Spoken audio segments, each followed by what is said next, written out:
Good afternoon, everyone. I'm Danielle Kirkus, and I'm currently the Education Director and the Chair of the Marketing Mechanics Committee for SMPS Central Florida. So today, I'd like to get started by thanking our sponsors. We couldn't provide the programs that we do without our lovely sponsors, so we definitely have to give them credit. We've got a few reminders before we get started today. We do ask that you keep your audio muted unless you're asking a question. We encourage everyone to keep their cameras on if you're comfortable with doing so. I know this says that you can have it off, but we'd like to see your faces if that's okay with you. You can enter your questions into the chat and I will monitor those during the presentation. Or you can also use the feature to raise your hand within Zoom and we'll get to you as soon as possible. We are recording today's session, so we can share that with you later. And we do ask that you complete the post-event survey within a week, and that will be sent out later today.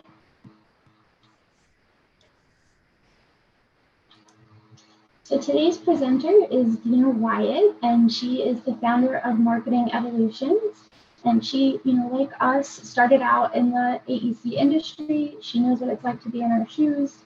And she's been helping to coach and do interview presentation, to do interview coaching for presentations. And especially within the last 14 months, she's been seeing, as we have with the change to this new virtual realm, she's been helping our industry to adjust and to succeed with virtual interviews. So she's got some tips and tricks that she's going to share with us today. So Dena, we wanted to thank you so much for sharing your time with us today. And we were planning to donate $15 to the SMPS Foundation. So thank you again. And just as a reminder for those of you that are on the call, we do have a call out for a volunteer for CERT representative for our Central Florida chapter. So the deadline to volunteer for that is June 1st. We've also got a fundraising event coming up on the 3rd to support the Second Harvest Scooping. And next month with Marketing Mechanics, we've got an exciting event, Understanding Personalities to Win the Deal.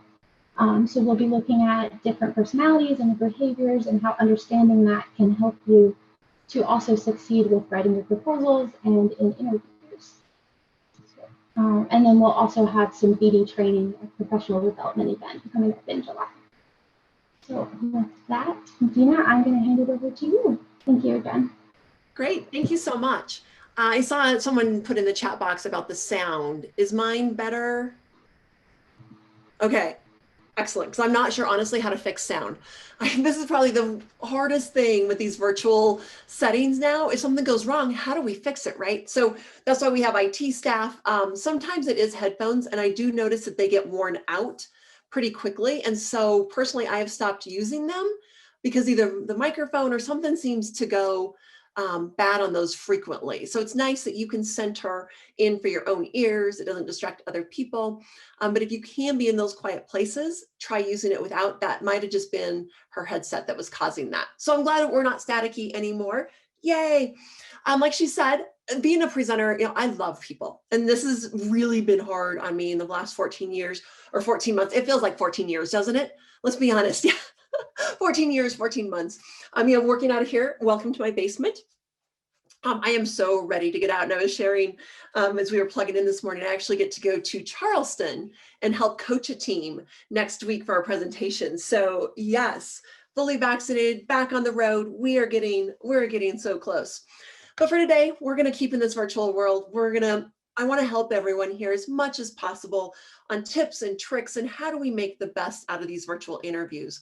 So I know not everyone's got their camera on, but for those that do, or you can put it in the chat box, show of hands, how many of you help prep your teams for those interviews? Okay, a good number. And then how many, is there anyone on here that's actually the technical side that is tasked with giving these presentations and doing the actual interview? Not that I'm seeing. Okay, so at any time though, please feel free to put chats in. We're going to be watching that box, and feel free to interrupt me. You're going to see pretty quickly, if you haven't already, I'm a fast talker. I love what I do here, and so I'll get going and keep going. So if you have a question, please raise your hand, raise your virtual hand, put that information in the chat box, because I want to make sure that this is as relevant for everyone as possible. So with that, I'd also like to know what challenges you've been facing over the 14 months in this virtual world. So if you can either pop up right now, raise your hand, you can throw that in the chat box, but I want to make sure that what I think you needed to hear today is what you think you need to hear today. And so if you've got any thoughts or questions, then please put that in the chat box so we can look at that as well. Great, it does look like we've got a couple folks who are on the technical side. Lucky you, right? I know you got into this profession to say, yes, and now I get to present. And we're going to cover both of this then, of how you can coach your teams to give better presentations, as well as a participant, those things that you can do on that side of things as well.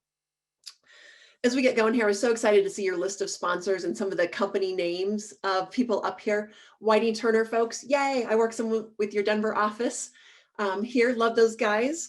Work with Tetra Tech, Hensel Phelps, Barton Mello. So shout out to all of those sponsors as well. It's great to see familiar names and how so many of our companies do transcend geographically, and we're not stuck. We might be stuck in our basement, but we're not stuck without access to everyone. Okay, so I see the first issue here. I'm going to read this real quick, and then we'll get going with our presentation. So definitely making it sound collaborative. We're going to talk a lot about team culture.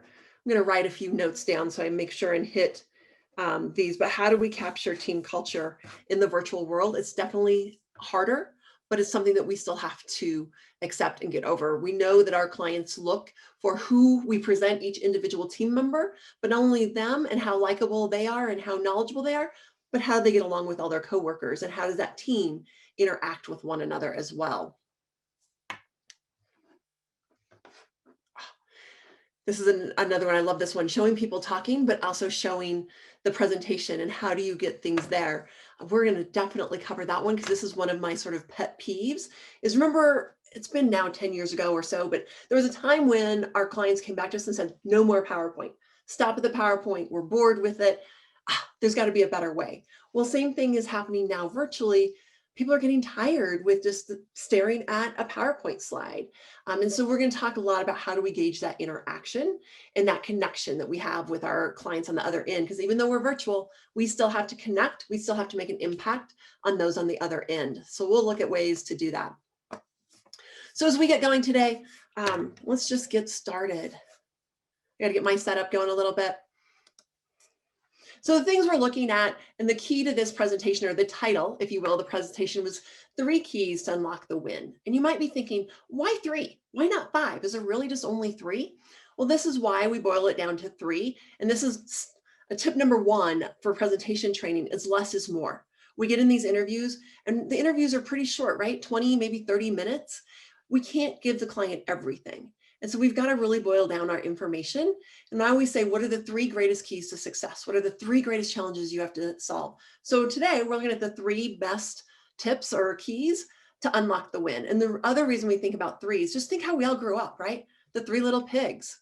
We had the 3 amigos. We had the 3 musketeers, or maybe it's this one that comes to mind for some people when we think of 3 musketeers, right? It's almost lunchtime, so that chocolate is probably getting some there. But we are trained to think in terms of 3, and our mind will remember 3. I think back to my days, and I'm going to show my age here. I grew up with the Dave Letterman top 10 list. And the next morning I'd laugh, it'd be a great ending to the night. And I'd get up the next morning and try and share that and repeat those top 10 lists. And guess what? I'd only remember 3.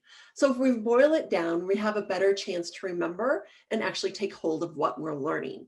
So think about that again, as you go into these presentations. Less is more. You can't fit anything in here. What are your 3 most important things to tell folks? You're going to have right there a greater chance of making an impact on your listener, because you've boiled that down and you're not trying to give them too much. So that's really important as we look at less is more, less is more, less is more. But I want to get us all on the same page as well as we look into presentations. Before we get into the virtual world and how things have changed, we've got to look at, well, let me take that back. Let's look at the virtual world first.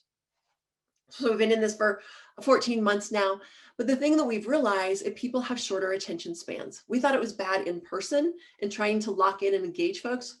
Well, gosh, you look at how many here don't even turn on their cameras. So you know what? I already know as a presenter, they're multitasking. And that's okay. I understand, it's a time of like, gosh, I want to listen to this, but I have a proposal due, or I've got to catch up on some email. I have other things to do. So what the science or the studies have shown is that 63% of people are checking email during a situation like this. 43% have actually bored with email and moved on to social media. But if I do my math, that's 107%, which means everyone's multitasking. Well, multitasking. So we've got one thing is to realize is people's attention spans are shorter, and we have to do more to engage those folks. So I want to get us all on the same page when we think about presentations. And a couple of years ago, I wrote this book, Be the Winning Presentation, all about the real world and being in person. But a lot of this still holds true. And this is one of them that holds true is what is the purpose of a presentation? And if you think about it, what is the purpose? I've had people say, well, it's to win. Absolutely, we need to win the presentation. We have to show our expertise. Absolutely, you have to show your expertise. You got to connect with the client. Absolutely. But the fundamental difference, and I want everyone to get this in their mind, is the purpose of an interview is to persuade. And this is a fundamental differentiation, because if it's to educate, if it's to inform, you did that in your RFPs, right? This is why you gave all the resumes, you gave those similar projects, you talked about all the great work the firm has done in the past. You're educating and proving to that client that you were capable of doing that job. So you've already made the baseline. You wouldn't be at that shortlist presentation if the client didn't believe you were qualified to do the job. So now we got to take some of that education and qualifications off the table, and we have to remember we're here to persuade them. So keep that in the back of your mind as we go through this today, because everything we talk about in its essence is an element of persuasion. And how do we make a greater connection with our audience? How do we persuade them that we are the right choice for them? So we look at this in persuasion and everything else. It starts with our 3 keys. And I also like to say it's the 3 E's of success. So today you have to humor me and inspire. We're going to make believe that inspire does start with an E. I'm dyslexic, and so I can get away with a lot of things. I'm a very creative speller. So work with me today. When I say inspire, we're going to say it's the E so it fits, because 2 E's and an I didn't really flow, right?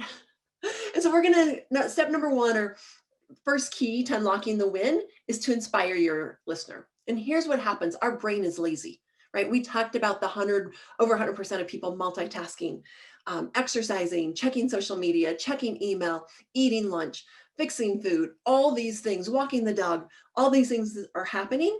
And it's also the client doesn't have to work so hard to listen to you. So you automatically have to believe or have to make the assumption that your client has tuned you out. So it's your job as that presenter. It's your job as coaching your team to present. How do we wake up the brain? So this all comes to the content. Content is king. And in the virtual world, our content has to be even stronger than when we're in person. Did you all hear that? Content is king. Content starts first, and it must be stronger than when we're in person, because we have to keep their interest and we have to keep them listening. So there's a couple different ways we can do that. The first, we have to really look at how do we reframe the things that we talk about. So we can't just talk about on time and on budget, right?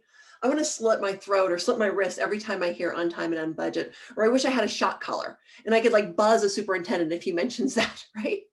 Because everyone says on time and on budget. No one's going to come into an interview and say, well, we can do this project, but we're going to be 3 months later than what you want delivering it. And we're probably going to be about 2 million over your budget. Are you going to pick us? No way, right? The client's always going to choose someone, but on time and on budget is expected. That is the baseline. So we have to reframe what we're saying. So no more industry jargon. Really watch yourself of the words you use and how you frame up something. And with framing that, we've always got to make sure that we connect to the client's issues. So this is where your homework comes in. All of you marketing people and business development people, what homework, what issues did you find out this client is facing? Maybe it's about cost certainty and really guaranteeing that there's not going to be cost overrun, right? Cost certainty is much better or much different than simply on budget, on time and on budget. So really think about how you can reframe what are those issues and hot buttons the client is talking about and use their language. but talk in terms that they understand and make it different from what they're going to hear from all of your competitors.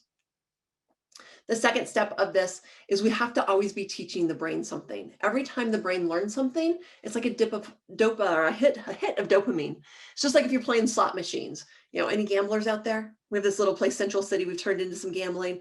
But you remember how fun it was playing the slot machine, especially when there's real coins and all the noise it made as those coins were hitting the, the metal container, and you get excited, right? And you're like, oh, I want another hit. I want more. Well, our brain does the same thing when it's being taught something new. And so it's really critical. Every speaker in your presentation, what is their teaching point? What are they informing the client about? What are they teaching them that will wake up the brain? Can we solve a certain issue? What do we understand about their project? What is our approach? Approaches do differ from team to team, and that's really critical to remember and understand.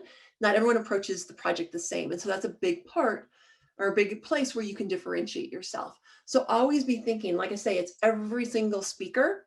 You have to look at what can we teach them in this 2 minutes, in this 5 minutes, whatever. And I don't care how small that time frame is, but each person should be able to teach something through this interview, because that's going to enlighten the brain. They're going to want more of that. Clients also love to hear the benefits. Why does this help them? How does this help them? In our industry, we are great at telling how we do something, all those features. Here's our safety plan. Here's our EMR record. So what, right? So what? What is the value of all of that? The value can be a teaching point, but really learn to quantify as well everything you talk about. So that return on investment, the quantifying of your benefits is so critical to make a bigger impact. So I can say, gosh, I think this new method we're going to propose for you is going to cut a couple months, some months off your schedule, it'll shorten your schedule, and it'll save you some money. Okay, right? Big deal. It doesn't have an impact. But if I walk in and say, gosh, if we do X, Y, Z on your project, we're going to knock 6 months off of your schedule, allowing us to finish by September 1st. Use those dates, September 1st of this Y. And in the meantime, it's looking like we can save up to $3 million. Now that's real time and real money, right? Anytime you can quantify something, you need to quantify it. And this all comes back to really teaching the brain something. Okay, the last part to wake up that brain is by letting it have an aha moment. What did it realize again that it may have forgotten? Where can it grab on? Where can it have that like, oh, I never thought about that, right? If you can have that aha moment, sometimes this is in our hook of how we can get a project done. What can we do for the client? But I always look at a project and say, what can we do different than someone else? And if we look at this, what can we do better, faster, cheaper, however you want to look at it, but what improvement can we make to this project? And if we can show an improvement we can make, it can be that aha moment we're looking for. So this is really about inspiring the brain, really giving that client an option of what can be done. This is where, for those contractors on the line, this is your value engineering ideas, right? How can you bring more certainty to the project? Design ideas, anything you can do that enlighten the client is going to help create this aha moment that we have. And again, as specific as you can make this, if you're talking about an approach, you're talking about saving money, quantify what that is. That specifics helps make an impact on your listener. Okay, so that's the first step. We have to inspire. We have to wake up this brain. We cannot be lazy. And this takes a lot of work. I'm going to be honest with you. This is where all your homework comes into play. And some ways to think about that homework is coming back to these generic issues that every client has, right? How can you save them time? What does schedule mean to that client? What is the budget like? What are the constraints on the budget? Where might the budget have cost overruns? How can you protect them? Provide that cost certainty. There's so many issues around money. The more you can understand this client's issues around money that they face, the better connection you're going to have. Then there's always the one, make me look good, right? All of our clients have to answer to someone else. The better we can make them look, the more apt they're going to go with us. Same thing with making it an easy process. Our clients have gotten busier, just like all of us are busy. We've got to show them that we're that easy button. How do we save them time in their daily job? How do we make this pain-free? How do we make it easy on them? They want to go for the easy choice. And then the last one is keep them out of trouble. Is it making sure you obtain that permit on time, making sure that you follow that 401 and you don't get whatever those things are. But there's a lot of times several of our projects do have a technical protection, say, to it. And so if we can show them we're going to reduce that risk, keep them out of trouble, we come a long way. So these are all basic common needs. And if we can take these, reframe it, teach the client some of that, and inspire them with it, that's what our content should all be about. It's about them, but it's reframing it so we really stand out and make a content or an impact on our listener. Okay, ready to move on to question or to key number 2? Our second one is to engage the listener. And this is so hard. This is probably the hardest thing that we've had to deal with in the last 14 months of going virtual is it's us. And I'm now your talking head here on the other end. Most of you don't have cameras on, which is exactly what our clients are doing. They're asking us to be virtual. They want our cameras on, but they're not turning their cameras on. And so it's really up to us to make sure that we're engaging them and that we're making this connection come through. And so some of these things that we have to look at is how do we become more engaging? And the days, honestly, of the old PowerPoint are done. So if you're just simply sharing your slide and going through slide after slide and showing a PowerPoint, you're probably going to lose them. But let's be honest, how many are still doing PowerPoint slides? Oh, a couple. Okay. Not everyone. I'm glad to see that. I'll be interested here if you're doing something different. I would love to hear that in the chat box of what you're doing. So here's a tip though. If you are going to share a PowerPoint slide, you don't need a slide for every bit of information. So in the virtual world, you don't need a title slide, right? You probably don't need an org chart.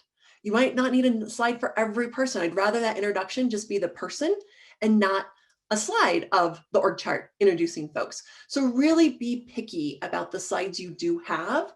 When do you need them? You don't need to leave that slideshow up the entire time.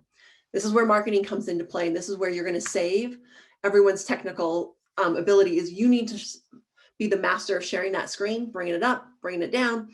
And you know when it comes up because you've all practiced. But don't let your speaker be responsible for working those slides. As you guys know, the PowerPoint slide takes over. You lose part of the Zoom box or the Teams. It's really awkward for the presenter to have to run their own slides. So get someone else to do it. Like I say, the biggest key is think about what really needs a visual and when can I pull it down and have nothing. You'll notice here. And then the other part is looking, can we do something new? You'll notice here, I've got my slides off into a little piece and I can do different things. I can make them all go away at a click of a button. I can bring it back. I can make it full screen if I wanted you to see something, if I had an important chart or graph or something for you to see on it. So we've got to be creative and the bar is being raised on what people are doing in the virtual world. And this is part of that entertainment factor. You know, people think back to, I don't know how many years ago, remember when the 3D model goggles came out and we started using BIM and building 3D models. And then we thought we were getting fancy because we tied the model to a schedule to show how it was being built. All my contractors are like, wow, we still do that, right? But it was a sizzle. And the first group that did that wowed their audiences. And they got extra points for that, let's be honest. And in this world, as we turn more virtual, our clients are looking at being entertained. And I hate that, being from a presentation coach. And I just said, right, it's all about content. But with that content, they need it to resonate. And so we really need to take a hard look at how are we presenting this? How is our team doing this to make that greater connection? I've become a big fan of so I use Prezi Video. For those that are wondering, there's ManyCam, there's a few others out there that are similar to this. I've had a few clients adopt this. It's pretty simple. The school district loved it. The team used it. They even taught their superintendent how to use it. I was so psyched that we can, teach technical abilities because it's really simple. But every person had their few slides. They were able to pull them up. Again, what's so great with this, you don't have to stop sharing your screen.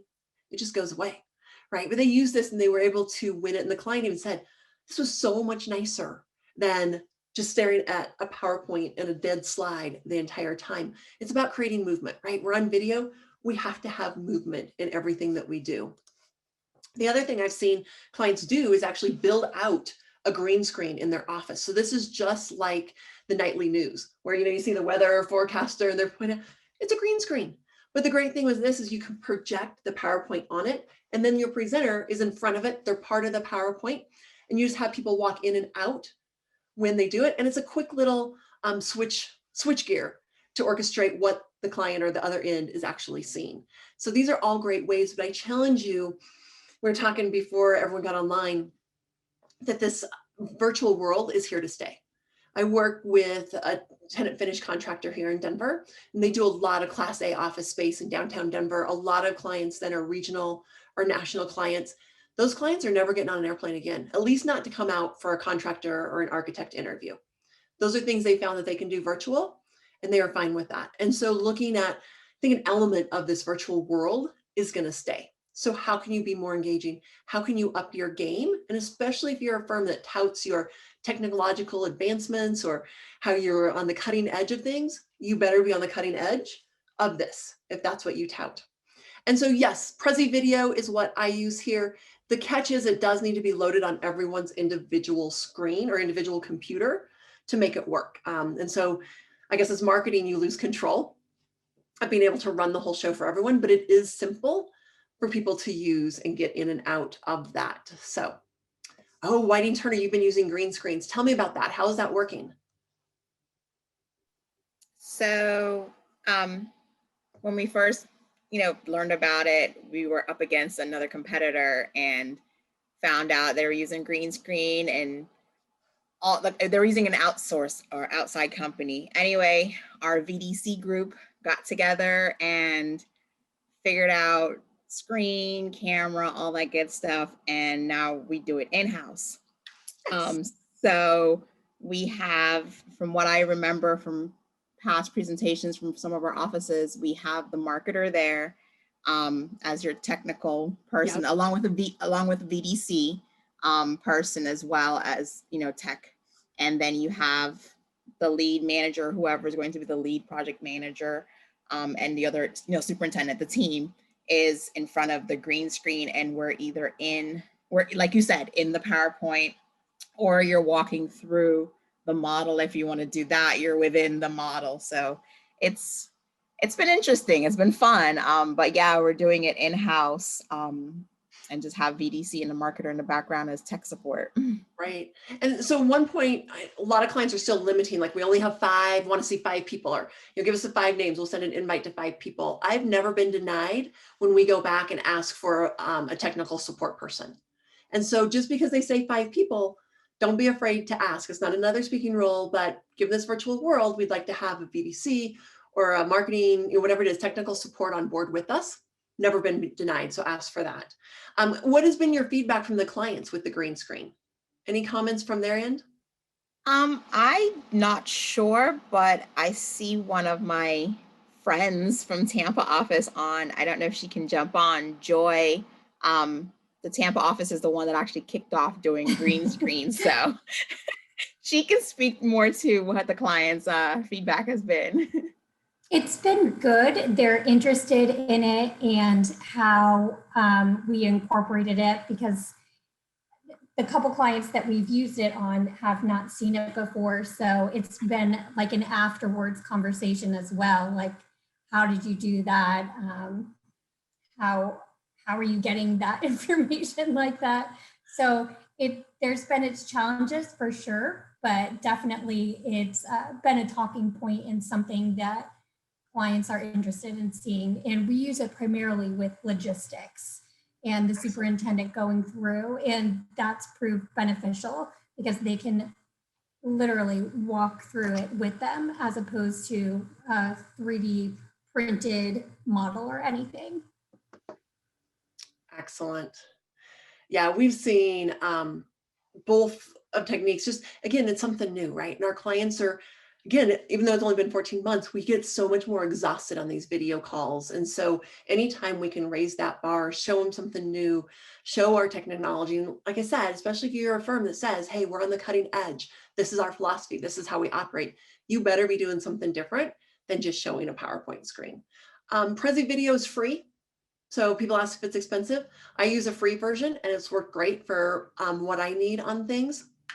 And then the green screen, Joy might have to talk a little bit more about that. I think the physical setup isn't that much. It's probably more of the time investment of learning how to use it all and coordinate and understanding how to run everything. The other expense I've seen with people is it does take 2 or 3 people there to run the switchboard, to run the PowerPoint, to maybe run a camera. So there's a little bit more personnel investment in practicing and then doing the actual interview as well. Joy, would you agree with that? Yeah. I think we purchased everything off of Amazon. So it was just a little bit of research, but overall it's just investment mostly in setup and practicing and all of that backup material. Yep. Perfect, perfect. So the whole point here is to raise the bar, be creative, try things out, look at different ways to do it, do some more research. I don't think this virtual world is going to go away. Not only like the clients I talked about that have offices nationwide that are learning they don't have to travel for simple things such as interviewing a team, but we're also hearing of clients requesting video as part of their RFP submissions and part of their video or their interviews. You guys are seeing that too? Our world is going to change as marketers, your world's going to change as marketers, right? I mean, you've got a lot of things coming at you, but to be on the edge of this and knowing that more video is coming, there could be a day when they say, submit a 15-minute interview of why your team wants this job. And that could be your interview. And then you'll show up for just purely Q&A. So keep out there, keep on that forefront. Who knows what's going to happen next, but make sure that you're keeping up with technology because it's changing really fast. Okay, our third and last E that I want to talk about today is energy. And Floyd put it in the mention, like, I noticed you're standing. Yes, we have to have energy when we talk. You've got to bring the energy. And as the presenter, you are responsible for bringing this energy. I worked with a group last night in Vancouver, Washington, and they all complained about, well, we don't like this virtual world, Dena. I'm not comfortable with the camera. I can't talk to my computer screen. You know what? I know it's not comfortable. And a couple of people here said that they do give presentations, but you know what? You got to get comfortable with it. I know it's awkward. And this is the one thing I don't have the answer for. In 14 months, I don't know how to make it less awkward. But what I do know is you need to get over that as a presenter and work with it because this isn't going away and it's up to you to bring that energy. And this is a good example of a group. People don't have their cameras on, only a couple of you, which thank you, thank you, thank you. This helps give me back a little bit of energy. For those that turned on your cameras, lets me know that there's real people out there to look at, which I love. But a lot of times we don't have that. And if you're given a webinar and some of these city processes, you're not going to get any feedback. And so making that responsibility on yourself to show up with the energy needed is really critical. So as coaches for this, coach your team that voice is paramount. You know, in person, we've got our whole body. And even though I'm standing, we'll talk about that in a minute, virtually, your voice is number one. So make sure that you have all variety. That's what it's all about, is vocal variety. So I want inflection. I want pace. I want tone. I want variety as you go through your 2-minute, 5-minute, hour, whatever it is. You've got to shake it up and show people you have a range. The other thing we're seeing online, to slow down, obviously. I'm not a great slow speaker, as I've said, but I've been trying to do this. These are coaching cards I use when I get with a team to like show them, hey, this is what you're doing. But take a pause. Remember to take a breath. It'll naturally slow you down without feeling like you're slowing down. People for years said, Dena, slow down. And I'm like, I can't. But finally, when someone taught me to pause, I can pause. I can pause at the end of the sentence. I can pause after an important point. But those critical, purposeful pauses are really important for your listener to catch up to you and also for that impact to be made. So those are a couple things really important. If you've got a mumbler or a person that's one long drag-on sentence, right? We've all seen that. Those are common problems. Pausing is critical, as well as pronunciation, making sure that you enunciate that full ending of the word to make sure that you're coming across clear. I also have coasters that I sent along with my book when people order it, and they're all different tips of things to do. This one is be passionate, right? Because passion is that voice, that energy. I never let someone say in an interview, I'm so excited to do this job, because they do it in just that thing. You know, I'm going to pick on Mark Fall. I don't know if you guys know Mark from the Whiting Turner office in Denver, but you know, Mark has actually got a great personality. I shouldn't pick on him, but someone stand up and say, I'm so excited about your project. We have assembled a great team for you to do this project. The above, you know, and even when we write, right, we're so excited to submit our qualifications on the above reference project. We can't even take the time out to type the name of the project in our cover letter. So this is all about passion. I won't let you say you're excited. I need to hear and feel that you're excited. Everyone knows what this is, right? Heart rate monitor. What happens when it goes flatline? You die. What happens if you go monotone? All these technical engineers out there, how many people work for engineering firms? Oh, I'm so sorry for all of you folks, right? Engineers, when they go monotone, your audience is going to wish you were dead. They want you off the stage. They're going to go to sleep, Or worse yet, they're going to Amazon, they're ordering new socks because that's how boring you are. You don't want your client ordering socks during your interview. So this is where vocal variety is really critical to keeping that interest level. The next way we can increase our energy is by standing. You'll see me, I stand now. When the first pandemic hit, I finally just broke down, little secret here, didn't get my standing desk until December. So I'm like, oh, this isn't gonna last, right? Couple months, last March, we'll be back in the office, no big deal. So for the longest time, I used a file box and 2 shoe boxes. And that's what it took for me to stand and have my laptop on top. So you don't need fancy equipment. You don't need to spend a lot of money here. You can makeshift this into any place you are.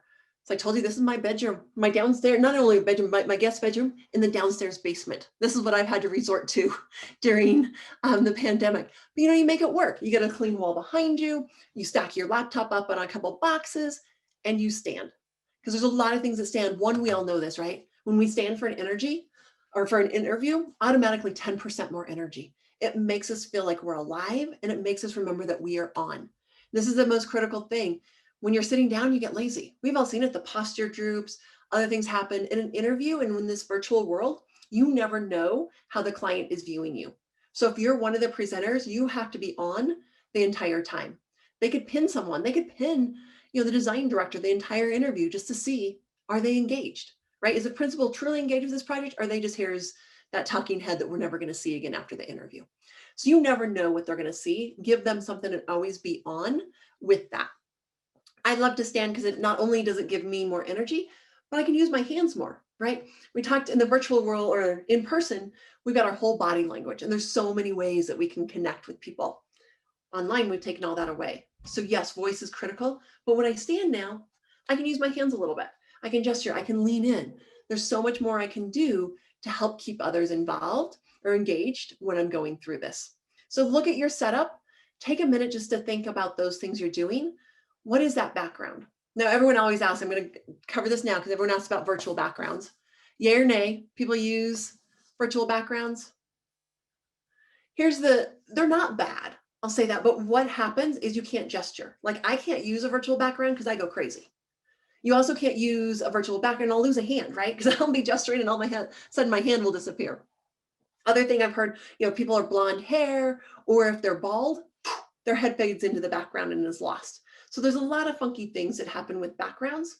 The other thing, if you're using Prezi Video or some of these other softwares, it doesn't allow for a virtual background.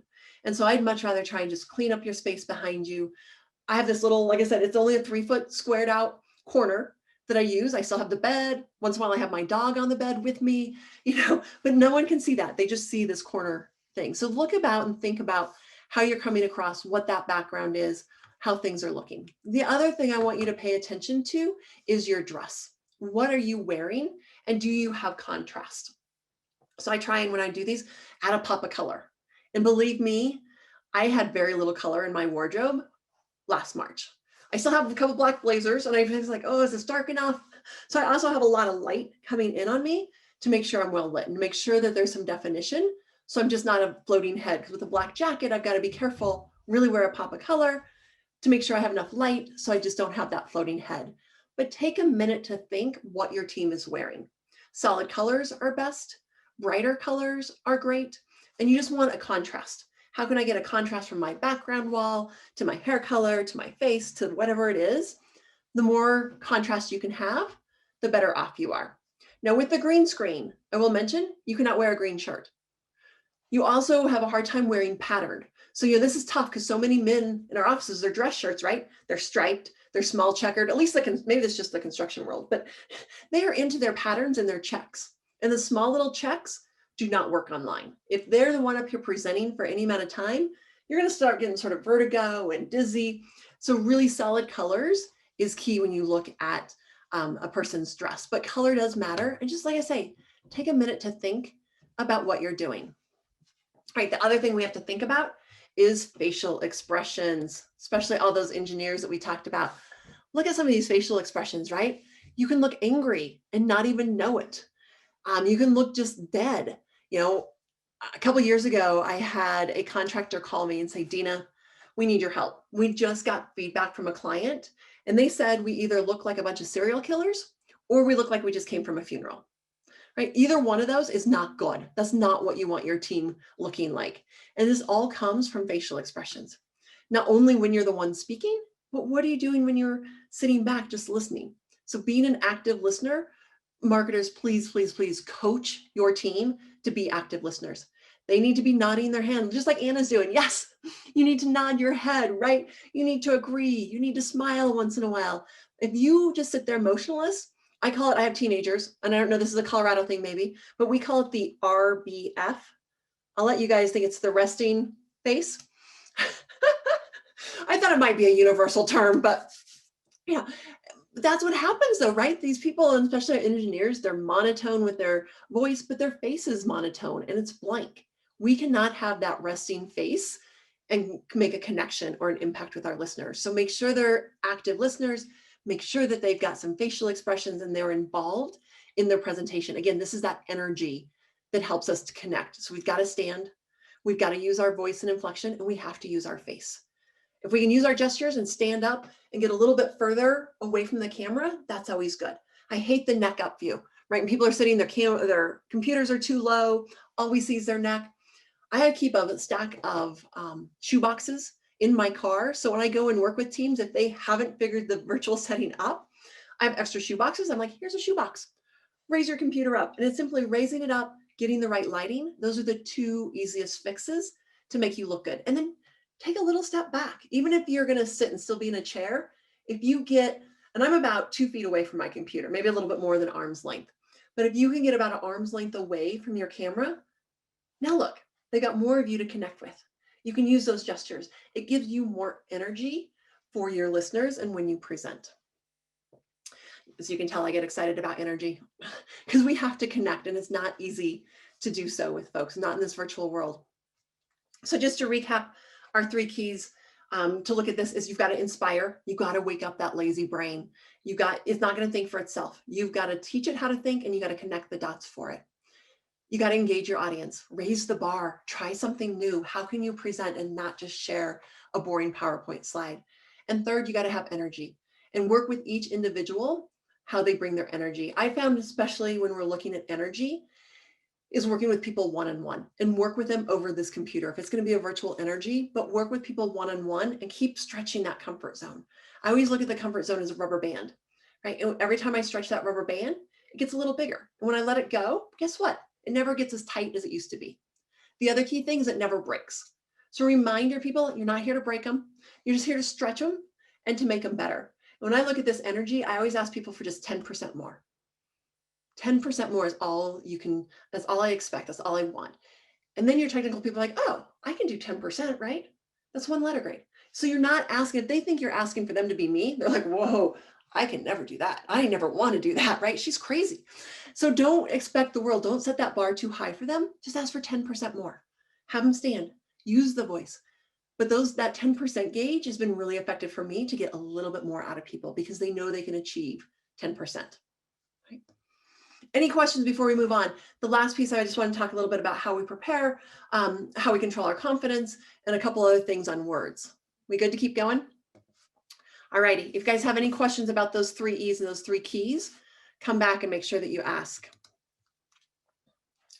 Whoops, now I got confused on my things here. Here we go. Last thing I want to talk about, or one of the other things, is about being positive. Along with our content, our words really do matter. People used to be like, oh, it doesn't matter, right? It's all about delivery. Delivery tips the scales, but without the right words, without the right content, we're not going to have that message. Remember back to the beginning, we're here to persuade. All these words, I call them wimpy words. They have their own coaster of wimpy words. They do everything to create doubt in your listener's mind. So we'll try to do this project. I think we should be able to design the right solution that works for this. We should be able to complete it on time. Our budgets, we usually hold, well, not that last one, but we'll try to hold your budget, right? Those are all wimpy words. They do nothing to build the confidence with your listener. And those wimpy words, you're not going to get hired. Same thing if you always talk that we are going to do this. We will do this. We're going to do this. We will create a site-specific safety plan. I call those the wee-wees, and we do not want to wee-wee all over your client. So our site-specific safety plan includes this, right? Be in the moment. already act like you've had that job and be present. When you talk in present tense, it makes a greater impact on your listener. So those are two great easy things for marketers to coach to make sure your people are present and focusing on what is already there. Because a goal, right? I have a goal every year to lose 10 pounds. This year is probably 20 pounds. You know, does it happen? Usually not, because I still have that same goal every single year. So even saying that our goal is to do this, I don't like that. Our plan includes this, right? Our site specific plan incorporates ABC. Act like it's already there. You have these done. Yes, you're going to create a new one for their site, but tell them what's included instead of we will include this. Make sense? That's a key one of being positive. Next, I wanted to end up our conversation today about confidence, because every group I talk to, everyone always says, Dena, how do we gain the confidence? How do we help our people be more confident? How do we control this? Because none of us, right, got into this industry thinking we were going to be presenters. Even myself, I got into the construction industry on accident. Gosh, I hate to say this, 25 years ago. Fell into it, but it was only until recently that, well, I started my company, this company here 18 years ago. So it wasn't more, I guess recently, time flies. But it wasn't until that point where I really realized I love doing this. I love taking teams and coaching them and working with the interviews. But when I was younger in college, I never thought I was going to present. And so how do we get over those nerves? And the first time, I was also a Dale Carnegie instructor. And the first time I taught class on my own, I literally puked. Literally had to go in the bathroom. Yes, it was not pretty. And so this didn't come natural to me. I had to learn how to get confidence and how to overcome this. So there's two ways that we can look at confidence and to help our team get stronger. The first is mental. And when we think of mental, teach your team to be mentally prepared and ready for the day. This includes things like giving themselves a pep talk, using positive words. So just like we used no wimpy words in our presentation, no wimpy words of I hate these presentations, I'm no good at this, I don't want to do the interview, can't you find someone else, right? All those are negative. Our mind is going to remember the negative. So if we say I don't like it, they're going to remember that. We always have to use positive words to get us focused on there. Your mind doesn't remember the don't do this, they just remember what's at the end of that. Our high school daughter is going out for track this year, never run a day in her life, which I know sounds strange being that she's a freshman in high school, but just never ran, never had track programs growing up in school. So she's in the starting blocks and all the kids have the same issue. They're real high up. They get on the starting block, they stand straight up and then start running. So they're losing a good half a second instead of staying low and staying in. And so last night we were working with the kids and they said, I know, I don't stand up, don't stand up. And I'm like, nope, you're telling yourself the wrong thing. What you need to tell yourself is stay low. Think about that. The difference of don't stand up and what do? All their mind remembers still is stand up versus stay low, stay low, stay low. So reinforce with them what you want them to do, what not, and not what not to do.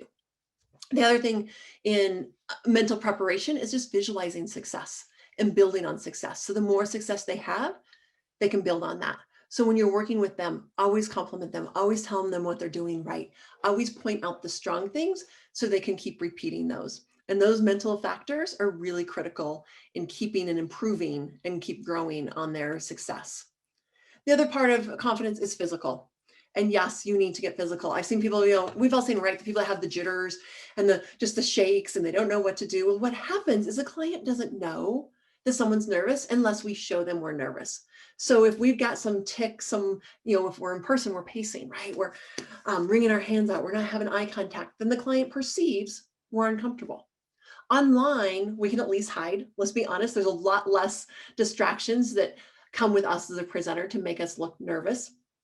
But if we can get that physical under control, we look all the better. So the part of being physical is get up, go for a walk, get those nervous energy out, do a warm up before you come and speak. The other morning, I was coaching a gentleman. It was first thing in the morning. He gets on the line, realizes he hasn't spoke yet to anyone. And we started rehearsing and going through his presentation. His voice is all crackly. And he stopped and just started laughing. He's like, I didn't realize. He's like, I have not spoken yet this morning. Right? On interview day, you have to get up and start talking. You've got to get that voice working. You've got to warm up to be ready for your day. And so same thing with this, warm up physically, especially if you can engage your muscles. And I'm not talking going out and running a PR in a mile time trial or doing anything crazy, but a few push-ups, a few wall push-ups, a few sit-ups, engage your muscles. Anytime we do that, it gets our testosterone starts increasing, which is our power confidence. And then our cortisol decreases, which is that stress and worry hormone. So we get those two working in reverse or in opposite effects. we become more confident. And so make sure and help your people through this. Make sure they realize how to control that nerves and deal with those things. The other thing I think was an aha moment for the group I was working with recently is that being in what we do in this AEC world, none of you are going to present enough to totally get over your worries. I present almost literally during COVID almost every single day. And yes, I have finally gotten where I controlled my nerves. I've been doing this for 18 years, people. On at least a weekly or monthly basis, you're never going to have those type of opportunities. Thank goodness, right? In the AEC world, thank goodness you're not doing that many interviews. So part of it is realizing that you're going to have the butterflies, and the butterflies aren't bad, but it's teaching them to fly in formation. And so you can control them. I always say a little bit of energy is good. And the day I wake up and have absolutely no butterflies flying, I'll know I need to change careers. Because even this morning, I woke up at 5:30. My husband's like, what are you doing? I'm like, here's the dog, go back to sleep. I came down here, went through my slides once more, just made sure they were all in order, made sure my Prezi video was working. But that excitement to me says, yeah, it's going to be a good day. This is going to be a good presentation. So again, the day I wake up with no feelings, no excitement about doing it, I need to switch jobs. The other thing you can tell folks is the physical effect our body has with nervousness and excitement are exactly the same thing. And so this is really critical because I love riding roller coasters. That's excitement, right? It can be the same physical effects though as presenting. And so making sure that you just term it in that positive light. Again, the paradigm shift, that this is exciting. I can do this. This is something I want to do. And when they get that mental paradigm shift going, the better off you're going to be. All right, I'm going to cut it off there. All of this is about being yourself. And if there's one last thing to take away is don't try to change your people, right? It's just 10% more. We want them to be themselves just a little bit better. And when you talk to them in that sense, it's not about changing them. You don't want them to be a Dena. You don't want them to be any of you, right? But you just want them to be 10% better. And if we remember to be ourselves and keep our people being themselves, we can have a lot more success. All right, what other questions? What did I not cover? I didn't talk about team culture. Let's circle back with that. And if there's any other questions, throw them in the chat box. So team culture, in person, it's easy. You look at each other, you have cues, you have body language, you play off of each other. We now have to create that same format, but online, which comes to transitions.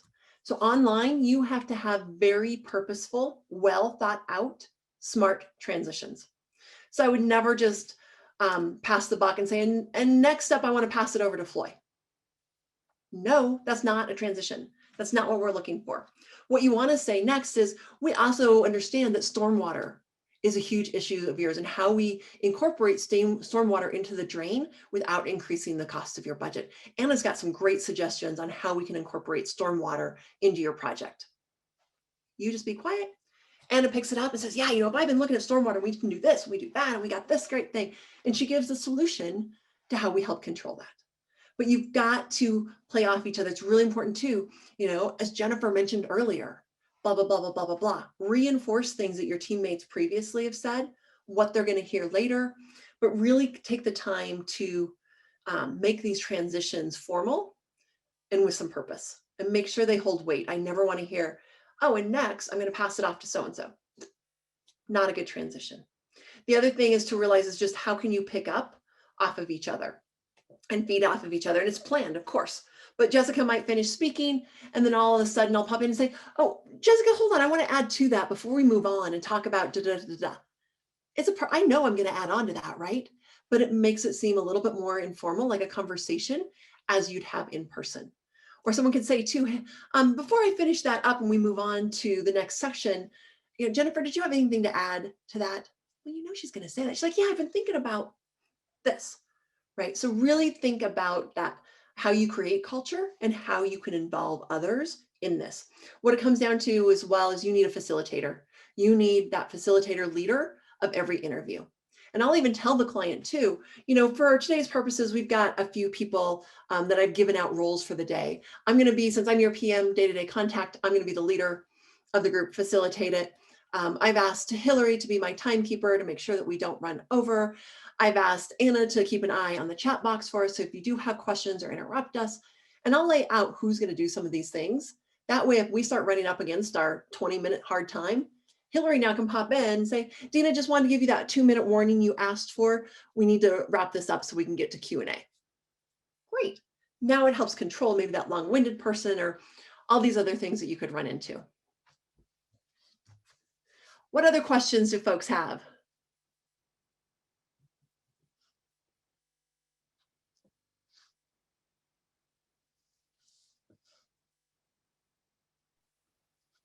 I don't have a question, but one thing I will say, and maybe it falls in engage, and depending on what you're proposing on, project-wise, I'm talking from a contractor side, is something that was taught to us in presentation training is tie it to a personal situation and start with a personal story. Say you're building something that's in a community, you've lived in this community for your entire life, you grew up there, you have kids that are, going to go to this particular performing arts center or whatever it may be, try to start that presentation or without, hi, my name is so-and-so, and I'm your, start it with a story, make it personable, to pull them in and not your typical script of hi, my name is. Absolutely. And anytime we tell stories, people love stories. And so getting that and painting that story so the person can be right there with you can be really effective. And we don't do enough in this industry of storytelling. Agreed. Yes, they're going to make this recording available. They'll send it out afterwards to anyone and everyone, I believe, that signed up. Correct? Yes, that's correct. We will be sharing this. Thank you.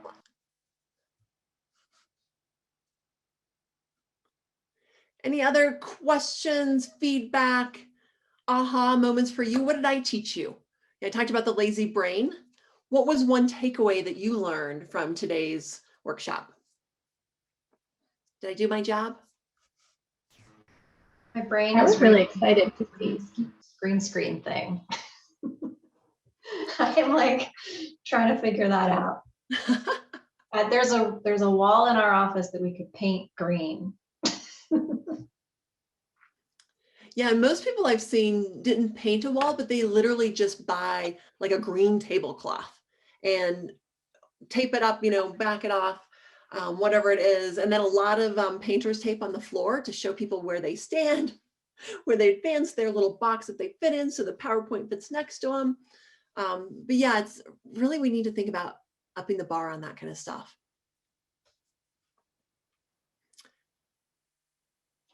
Oh, I love this. Yes. Prezi video, right? Just showing people different things that we can do.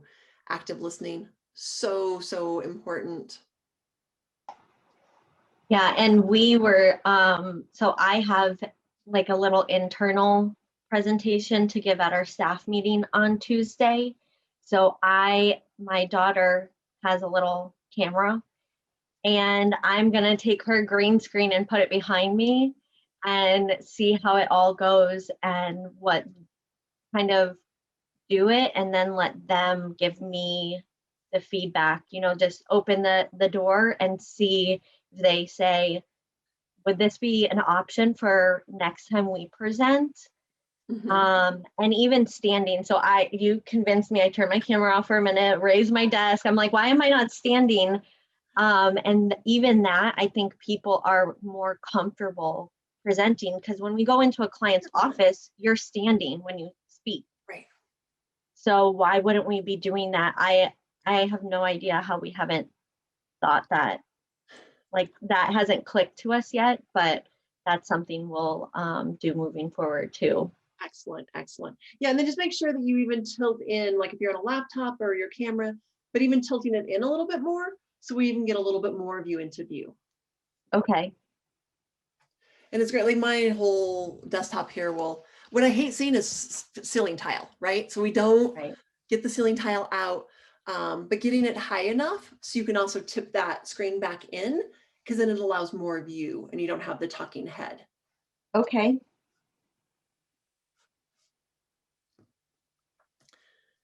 Good. I know, isn't it funny how people haven't thought a lot about attire? And I don't care, in company meetings and you're just online or things like this. Yeah, you don't need, plug in with whatever. I don't care if a baseball hat's on or whatever, but for those moments that it counts, just thinking twice about attire and that contrast and that pop of color can make a huge difference. The value of standing, right? Be honest, our clients are multitasking. It's so true, right? But trying to grab their attention and bring them back. That's why still videos, the BIM modeling, any movement that they have to concentrate on is going to help bring that back. And so they pay attention to it. And that's even the difference of speakers too. We didn't talk about this, but this is another thing I do is I have a lot more transitions or back and forth than in person. Because in person, you can hold the audience's attention much longer. On video or this virtual world, I don't want anyone speaking for longer than 5 minutes. And then I want someone else up there. So that constant change will help wake, they'll be, oh, what did I miss? Who's talking now? What, and it's just enough to wake them back up, at least for that first 30 seconds. And then we got to look about first impressions. How do we connect them? How do we hit them close? Like someone said, not like, hi, my name is, okay, I'm asleep again, right? So what's that story? But really looking at those engaging transitions and switching things up and switching presenters more frequently also helps keep you engaged. All right, well, I know it's noon. I don't want to keep everyone. Actually, it's later than that, your time. So good luck with things. Thank you all for being a great audience. Thank you for the feedback and the message in the chat box. I appreciate it. I'm here to do formal presentation training as well as coach specific project pursuits. So if there's anything I can help you with virtually or please in person, I will come out and help. Good luck with your interviews.